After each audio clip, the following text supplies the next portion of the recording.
So நீங்களாம் எப்படி இருக்கீங்க? நல்லா இருக்கீங்களா?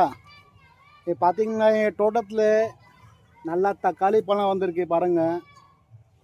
என் வீட்டு பின்னாடி நான் என் தம்பி பையன் தக்காளி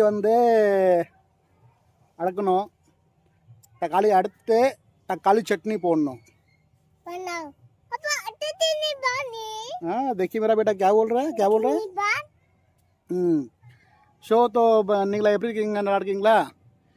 இப்போ பார்த்தீங்கன்னா நான் தக்காளி அறுக்கணும். நம்ம தமிழ் மக்களுக்கு நிறைய வணக்கம். நீங்களா நல்லா இருங்க. நான் இன்றைக்கி ஒரு வீடியோ போடுறேன். தக்காளி நான் இப்போது அறுக்கணும். ஒரு 3 நாள் தக்காளி நல்லா பழமாக வந்திருக்கு.